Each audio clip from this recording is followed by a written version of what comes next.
রাধে রাধে, আশা করি সবাই ভালো আছেন, সুস্থ আছেন। আর আজকে আমি আপনাদের সাথে শেয়ার করব বেগুন বড়ি দিয়ে শীষ পালংয়ের ডাঁটা চচ্চড়ি। তো তার জন্য আমি এখানে নিয়ে নিয়েছি, দেখুন, শীষ পালং। এই পালংগুলো সারা বছর পাওয়া যায় না।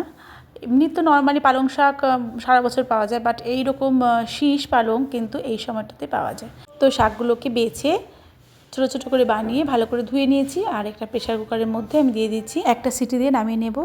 আমি একটু তাড়াতাড়ি করার জন্য প্রেশার কুকারের মধ্যে সিটি দিয়ে নিচ্ছি। আপনারা চাইলে কিন্তু কড়াইয়ের মধ্যেও একটু ভাপ দিয়ে নিতে পারেন। তো এর মধ্যে আমি দেবো বেগুনটাকে একটু বড় বড় টুকরো করে বানিয়ে নিয়েছি।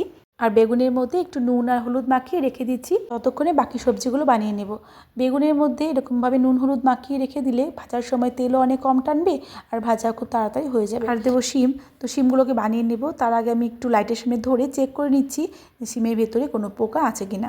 আর শিমগুলোকে একটু বড় বড় সাইজ করেই বানিয়ে নিয়েছিলাম। আর তার সাথে আলু আর কুমড়ো বানিয়ে নিয়েছিলাম। এর মধ্যে মটরশুঁটি দেবো, তো মটরশুঁটিগুলোকেও ছাড়িয়ে নিচ্ছি। মায়ের কাছ থেকে শেখা পালং শাকের এই রেসিপিটা আমার অনেক বেশি পছন্দের। তো মায়ের মতো করে বানানোর চেষ্টা করছি।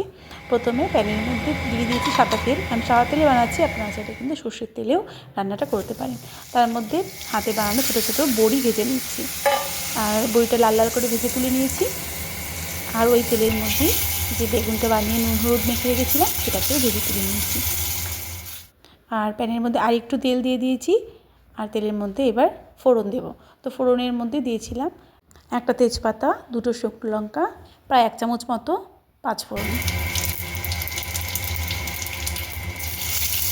বেশ খানিকটা আদা বাটা দিয়ে দিয়েছি। আর এর মধ্যে দিয়ে দিচ্ছি এবার কাঁচা লঙ্কা 3 থেকে 4টে।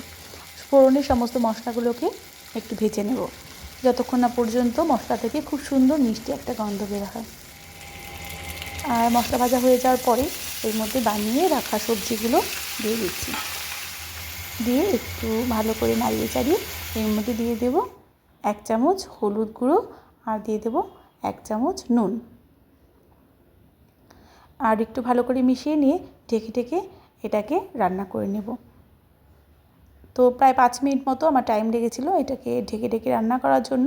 আমি 2-3 বার উল্টে পাল্টে ঢাকনা খুলে সুন্দর করে ভেজে নিয়েছি।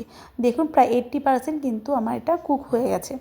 এবার এর সাথে মিশিয়ে দিচ্ছি পালং শাক, যে পালং শাকটাকে আমি একটু সিদ্ধ করে জল ঝরিয়ে নিয়েছিলাম।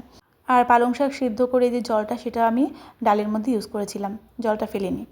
আর এবার পালং শাকগুলো সবজির সাথে খুব ভালো করে মিশিয়ে নিচ্ছি। আমি আরও 1/2 চামচ নুন এর মধ্যে অ্যাড করেছিলাম, কারণ আমার মনে হচ্ছিল যে পালং শাকের পরিমাণ অনেকটাই। তো নুনটা আপনাদের টেস্ট অনুযায়ী আপনারা দেবেন। 1 চামচ জিরে গুঁড়ো আর দিয়ে দিয়েছি এর মধ্যে একটুখানি গুড় বা চিনি, যেটা আপনারা ইউজ করেন সেটা মিশিয়ে দেবেন। যে কোনো নিরামিষ রান্না, বিশেষ করে ভোগের রান্নায় কিন্তু একটু মিষ্টি দিতেই হয়। দিয়ে দিলাম এর মধ্যে ভেজে রাখা বেগুন আর ডালের বড়ি ভেজে রেখেছিলাম সেটাকে একটু গুঁড়ো করে এর মধ্যে দিয়ে দিলাম। 1 চামচ ঘি দিয়ে দিয়েছি। আর এবার সমস্ত কিছু খুব ভালো করে মিশিয়ে নেব। খেয়াল রাখতে হবে বেগুনটা যেন একদম এর সাথে ঘেটে না যায়, একটু গোটা গোটা রাখতে হবে। রেডি হয়ে গেছে আমার শীষ পালংয়ের ডাঁটা চচ্চড়ি। আর এবার গরম অন্নের সাথে ভগবানকে ভোগ নিবেদন করব। রান্নাটা কেমন লাগলো জানাবেন, ভালো লাগলে লাইক কমেন্ট অনেক অনেক শেয়ার করবেন। তো সবাই খুব ভালো থাকবেন, দেখা হচ্ছে খুব তাড়াতাড়ি আরেকটা নতুন ভিডিওতে। ততক্ষণের জন্য রাধে রাধে।